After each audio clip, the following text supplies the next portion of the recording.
empires, at least in the region, in Arabian Peninsula, around that, and what do they say or tell about Mecca?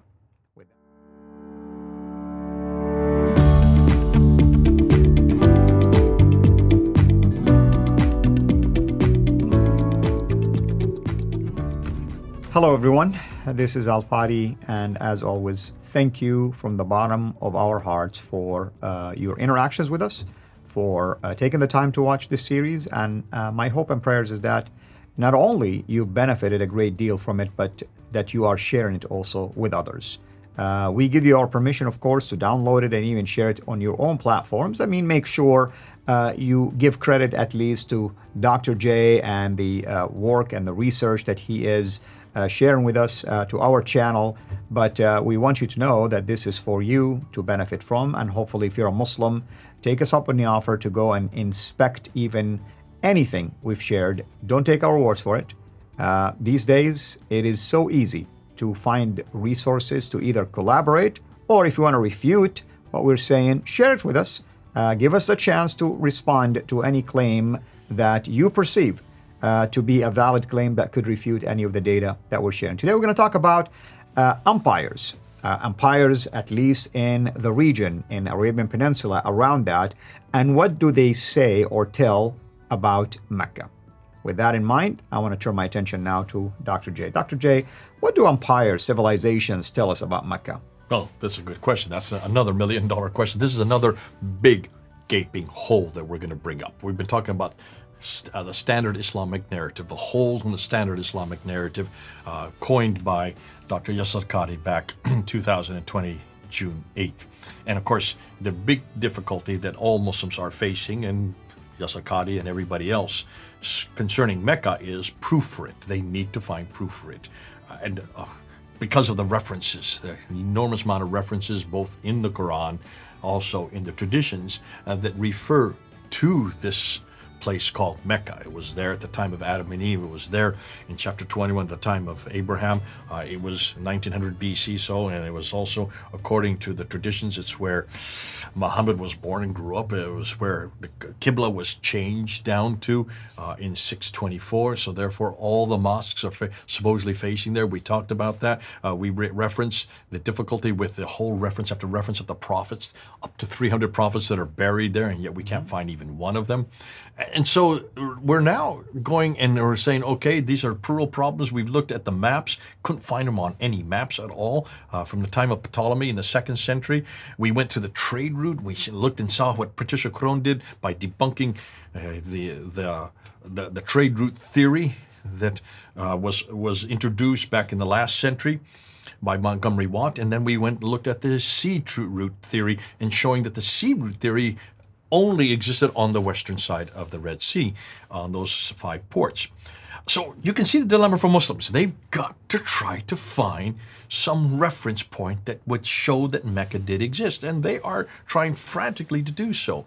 Well, here comes another one, and that is the whole suggestion that if Mecca was there and it was that old and it had been around for that long and it had so much importance and it was controlling all the trade, north, south, east, and west. That's what traditions tell us. That's what Muslims tell us. The standard Islamic narrative is very clear that from the north to the south, that means from Gaza down to Yemen, from Egypt all the way over to Syria and Jordan and Iran, all the way to India, all the trade had to go through Mecca. It was a center trade. That's why Muhammad was important. That's why Khadija, who is a trader, was important.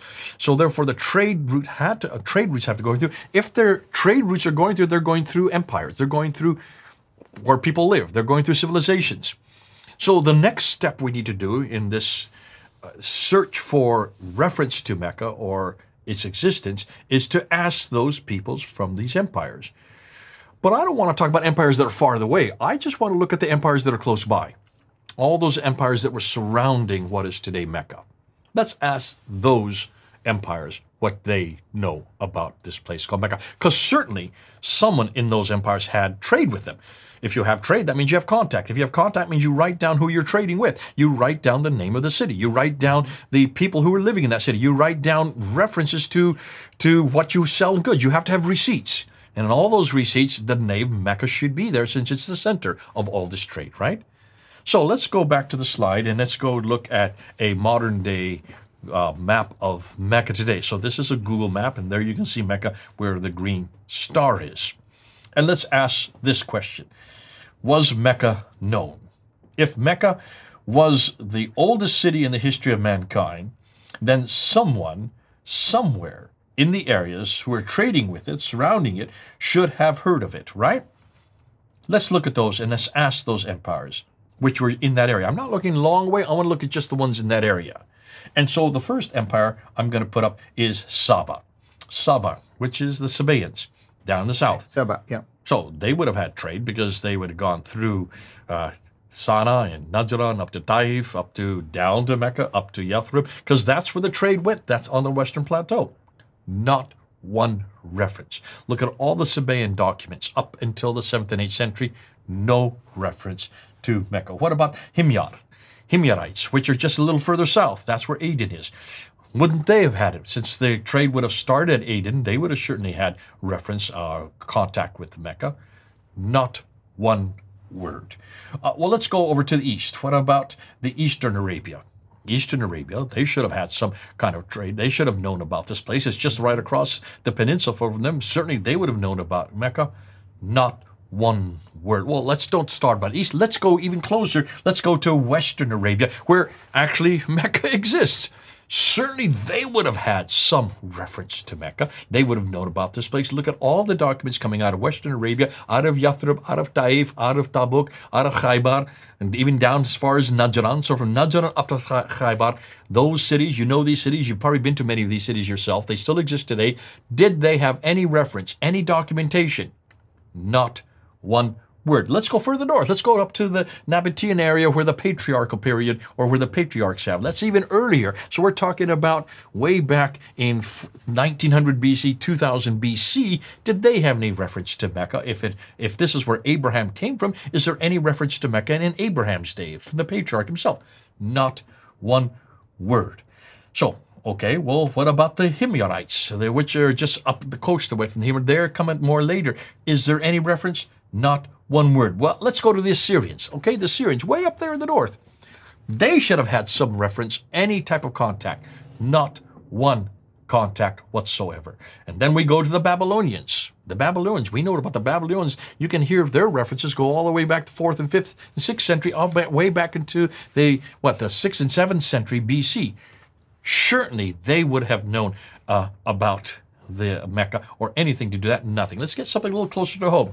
What about Central Western Arabia, where Tema is? Because Tema was also a very important place during that period. Did they have any contact with Mecca?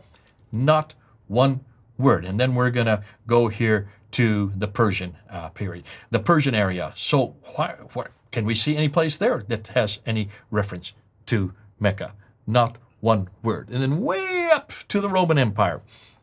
The Roman Empire, did they have any contact with Mecca? Not one word.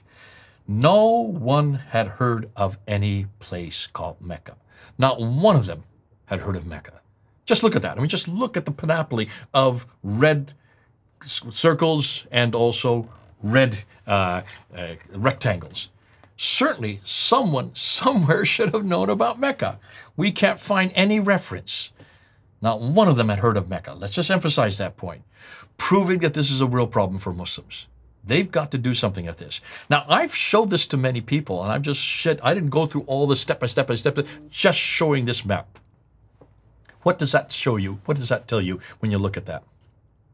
Well, it shows a lot of civilization and empires that surrounded the area where Mecca is, and it is definitely surprising that none of them even gave a hint of Mecca. None of them gave a hint of Mecca, proving that there is a real problem here. And I think for Muslims, and I'm talking to Muslims right now, if you're going to continue to suggest that this is the oldest city in history, if you're going to continue to suggest that this is the history, this is the city that Adam and Eve were thrown down to out of the Garden of Eden, if you're going to continue to suggest that this is where Abraham was there, going into the Kabah, destroying the idols, and also throwing Hagar out of of Mecca out into the desert, if you're going to suggest this all happened there in Mecca, you're going to have to start questioning these empires. You're going to have to start questioning these civilizations, because they should have known about this place. Where are you going to go then to find your support? Because you always, historically, you want to go to those outside of your own empire, outside of your own environment, to find support for your environment and for your empire, in this case, for your city. The fact that we can't find reference to it anywhere suggests to me that there just was no Mecca. Especially when you stop and think, according to the standard Islamic narrative, they controlled the trade. Khadija was a trader. Muhammad worked for her as a trader. Where did they trade to? All the way up as far as Gaza in the north. You have reference after reference going up to Gaza, coming back at the Battle of Badr. What those Medinans who were coming back, the Qurayshi tribe, where were they coming from? From Gaza in the north. They were coming back down to Mecca. If they were way up in Gaza, look where Gaza is way up in the Mediterranean, up where Jerusalem is. Right. If they were way up there, and that means everybody up in Gaza should have known about Mecca. Certainly they would have spoken about it. Certainly there would be receipts of their trade. Certainly there would be documentation about this place called Mecca. Right. Not one word. Amen. Thank you so much. And by the way, folks, when you watch this video series, and especially this particular video, certainly we are going to continue with our basically critical assessment of early Islamic history and the standard Islamic narrative. Now, we are hopeful that by the time you get to this video, that more actually videos have been produced to continue this series, because this series will take a large number of videos. But I am confident that, Lord willing, we will be able to continue before you even notice that you reach the end. But even if you did, we will produce more along this line, and we will add it to this particular series. So rest assured that we will be taking our time, simply because we want to give you a very clear, easy, and precise tool for you to digest and be able to share it with others. Every video will serve at least one major point, making it very easy for everyone. Instead of being exposed to a large number of evidence all at once, like we're dumping it on you, we are basically putting it all together one by one for you. Again, thank you so much. Thank you, Dr. J. And until next time, have a blessed day.